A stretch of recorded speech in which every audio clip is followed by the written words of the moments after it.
Welcome back, everyone. I'm the Battle Gamer, and today we have a very interesting Archetype dedication.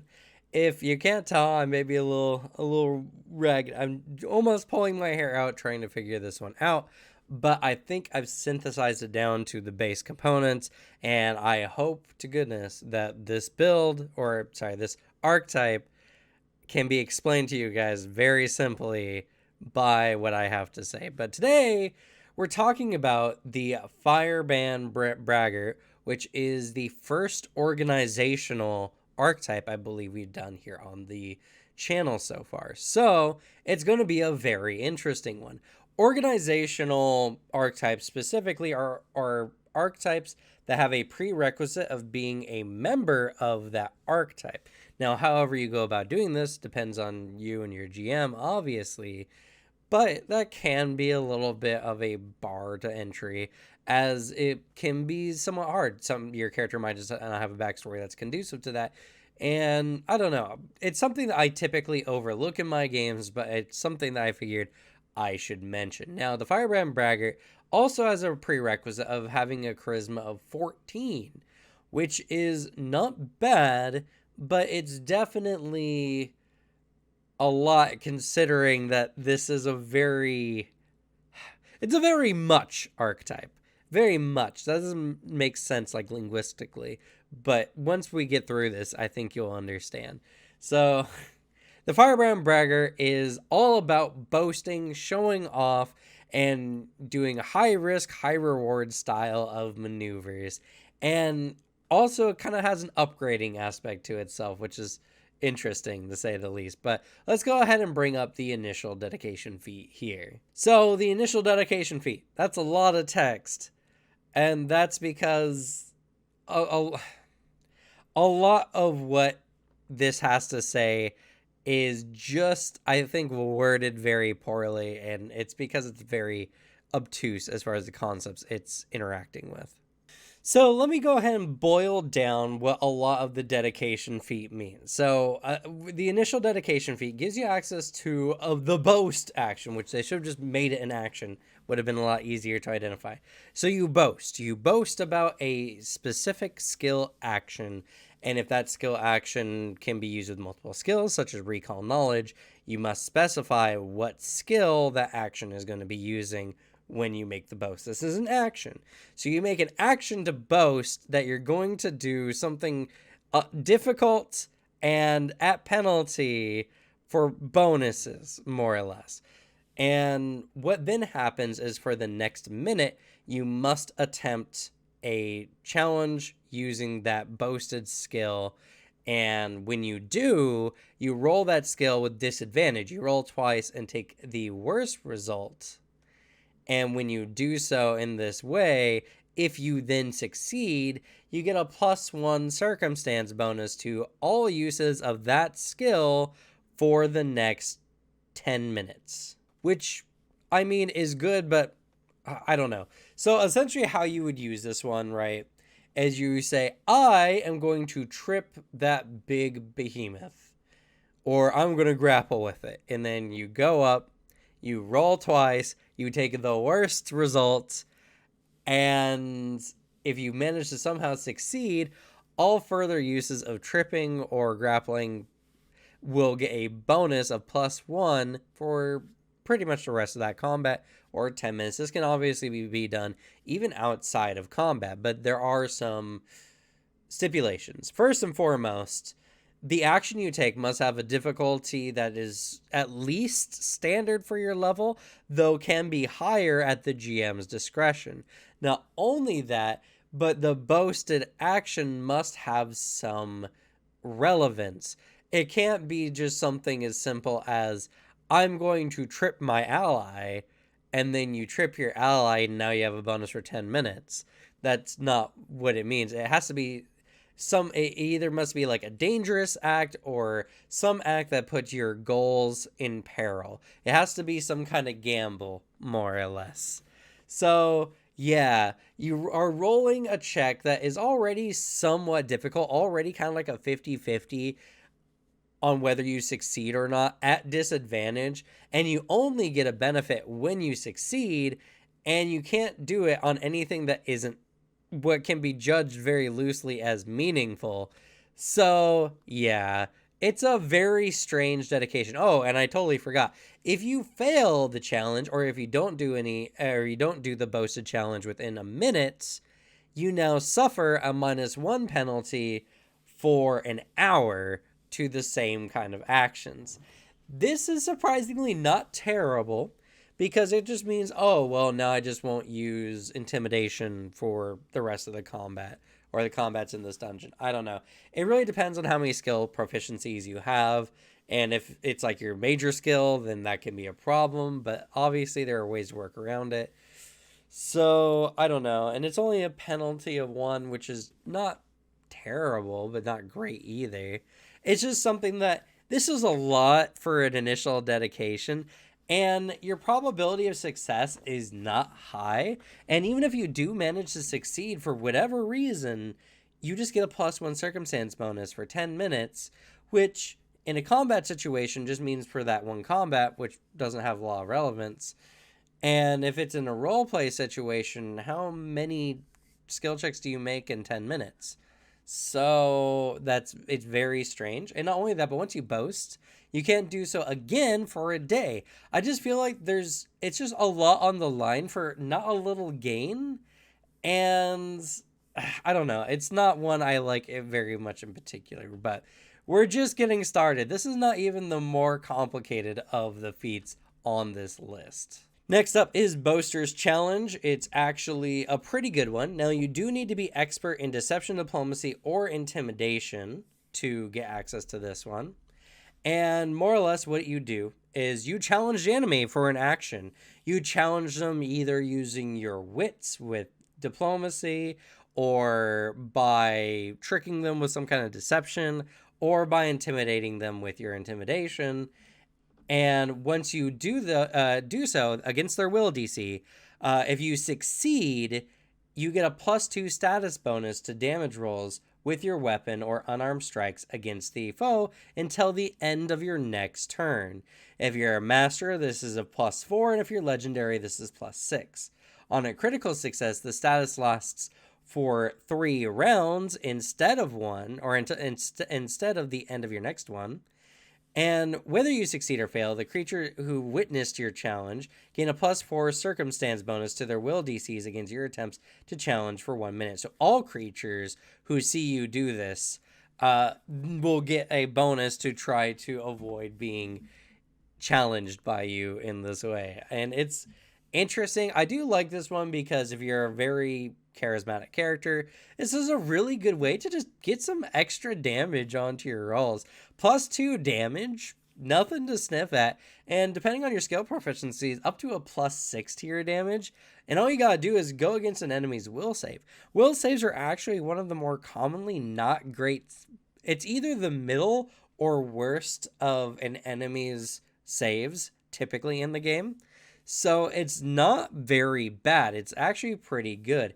Now, the fact that this pretty much only works against 1 creature, maybe 2 creatures. Well, I mean, I guess any number of creatures, but the +4 is pretty massive, honestly, to the will DCs. So, I don't know. And this obviously needs some kind of linguistic, auditory, or visual trait as well. So it kind of works the same as Demoralize does in that way, which isn't normally a problem, but if it's linguistic, obviously the creature needs to understand your language or they get a bonus to the check anyway.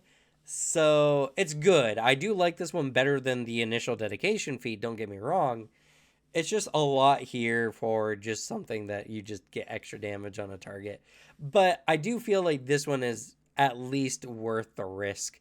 And not only that, the damage is really nice.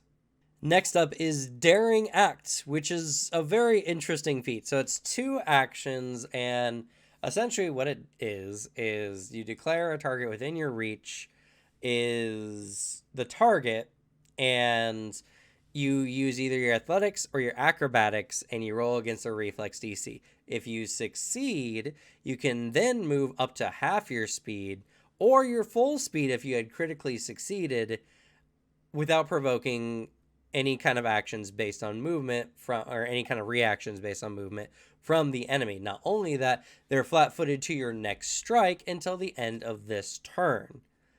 It's very conflicting.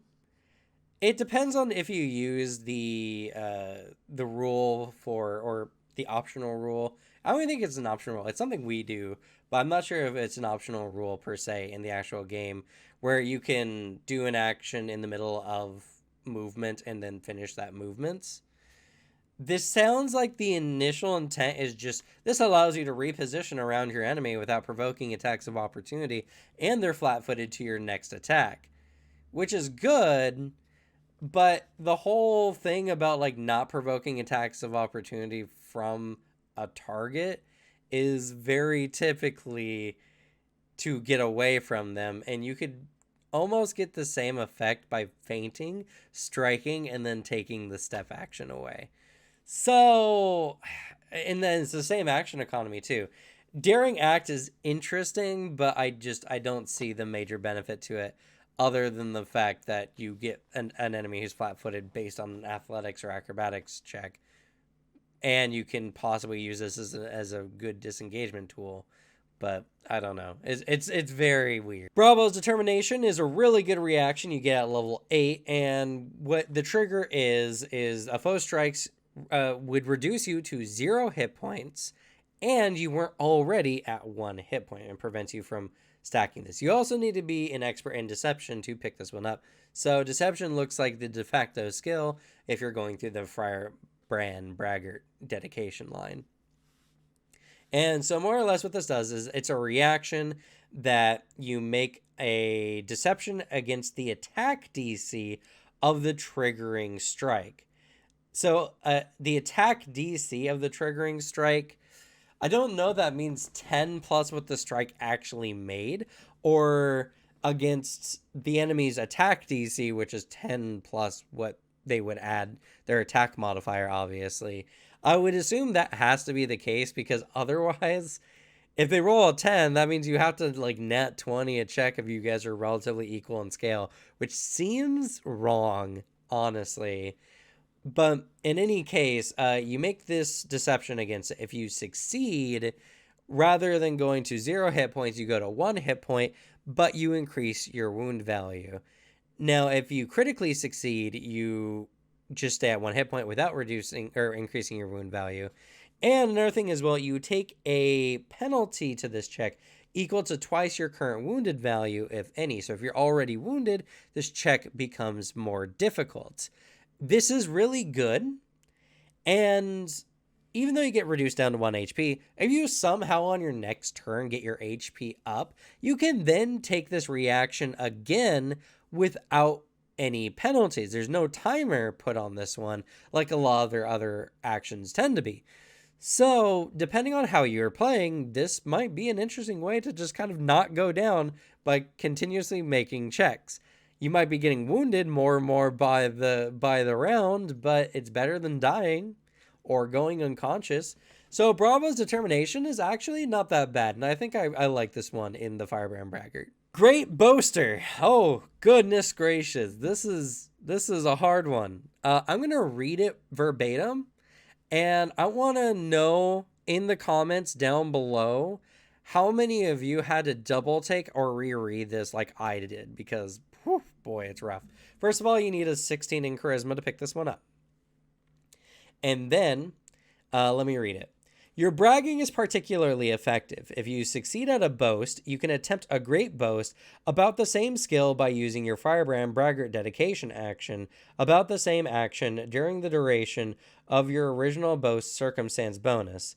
This is an exception to the rule that you can't make another boast about the same action until your next daily preparation. A great boast uses the Firebrand Braggart dedication action, except that if you succeed, your circumstance bonus increases to +2 and remains for an hour. If you fail the great boast, you take a -2 circumstance penalty to attempt the same action for 4 hours. Once you declare a great boast about a particular action, you can't declare a great boast about the same action until the next time of your daily preparations, regardless of whether you succeed or fail the check. The minimum challenge task for a great boast is one with at least a hard DC for your level. So I shouldn't have even read the whole thing. The first part was really confusing for me. That the first time I read it, I had to double take a few times to understand what it was saying. And this is mostly due to the fact that this dedication was not written very well, and they didn't make a specific action for the boast. The boast should have been a specific action that they could have referred to. So essentially, with the dedication feat, you get the boast action. We'll call it the boast action. Whatever that boast you made before, and if you had succeeded it, because you have to have had succeeded the boast to great boast about it, you can attempt to great boast about it, and you're essentially doubling up. So with the same grapple or trip that we mentioned before, you then great boast saying, hey, I'm going to do it again, but better. You then attempt the check again, rolling at disadvantage. And if you succeed, you increase the bonus to a +2 circumstance bonus. If you fail, it's a -2, and it lasts for a lot longer, going up to an hour or 4 hours if you fail, which can be a little nuts. An hour is a long time, and it's good enough to get in a few combats. But if you fail, you're pretty much screwed for the rest of the day that you're taking these actions, as I don't know many occurrences where you're having multiple encounters in more than like a 6-hour period. So it's a lot. It's a lot. And not only that, but it's also a minimum difficulty of hard DC for your level. Let me go ahead and get my handy dandy GM toolkit here to see what hard would be, which I'm pretty sure a hard DC, yep, is 2 DC higher than your level. So not only are you taking another even harder action at disadvantage, rolling twice and taking the worst, you are doing it for a greater ante of more time at a penalty for only a +1 more bonus. Yeah, it lasts an hour, but still, oh god, I just don't like the boasts. I don't like them. I don't think they're worth it. I don't think you get enough for honestly all the extra that you go into it. And not only that, but you only get great boasts when you use a boast action again. So you have to have already succeeded a boast. Yeah, I'm pretty sure you have to use another boast action. It says, if you succeed a boast, you can attempt a great boast about the same skill action, during the duration of your original boast circumstance bonus. Maybe that if you succeed, you can great boast and up the ante for the next time while you're getting that circumstance bonus. And I will say that even though you're rolling at disadvantage, you are getting that circumstance bonus from your initial boast, so it is at least a little bit more in your favor, but that doesn't make up the difference for the harder DC and you're rolling at disadvantage. So I don't know. I just don't like the boast. I just think it's a whole lot of nothing. Honestly, I feel like there's just other ways that this could have been done, especially for just a circumstance bonus and only for a +1 more. It's just, I don't know. The boasts are not great. I don't like them. Continuing on with the trend of enhanced versions of earlier feats, we have Daring Flourish. What it does is at the end of your Daring Act, that one action that we mentioned before where you make a athletics or acrobatics against the reflex DC to move half your movement.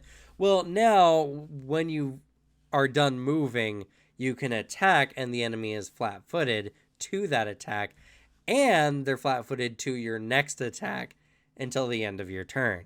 So essentially, you use 2 actions. You essentially reposition around the enemy. It doesn't provoke any of attack of opportunities to make them flat-footed to that attack and the next attack. This is actually not bad action economy-wise, because essentially what you're getting the benefit of is a stride, a half stride technically, and 2 feints and 2 strikes in a 3-action round, which is a lot of good action economy, actually. You spend 2 actions to stride around and strike an enemy who is then flat footed to you, and then you can make another attack against the enemy and they're still flat footed to you. Overall, a great upgrade to Daring Act, and something that I actually like about Daring Act, even though, again, the action itself is very wonky and kind of strange, in my opinion. Though I do think that this action economy at least blends together. And like I said, you're getting like 5 actions out of a 3 action turn, which is really, really solid. Demanding Challenge is another upgraded feat where the Boaster's Challenge that we mentioned before, where you use deception, diplomacy, or intimidation to essentially challenge an enemy to do more damage to them. Well, now that enemy takes a -1 circumstance penalty to their attack rolls, or a -2 if you critically succeeded your check, until the end of your next turn. So it's a really good debuff that you stack on top of the enemy, and essentially making you do more damage and making the enemy less likely to hit you, which equivalently means you're reducing the enemy's damage, which is really, really good. And the final feat in the somewhat irritating archetype, if I'm to say so myself, is Daredevil's Gambit.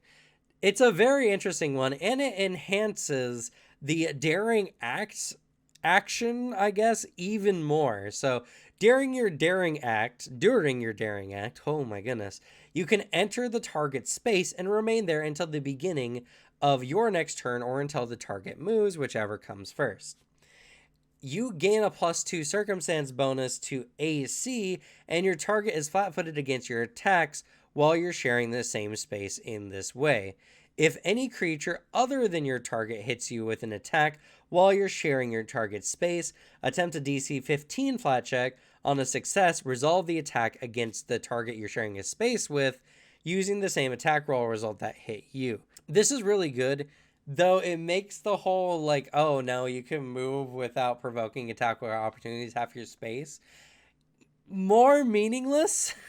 In a sense, because what it does is when you do Daring Act, rather than like repositioning or whatever, you just straight up step into your enemy's square, chest to chest with them, and you get a bonus to your AC, and they're flat-footed to your attacks while you're sharing a space, which doesn't really change a whole lot because you would only get the bonus until the end of your turn.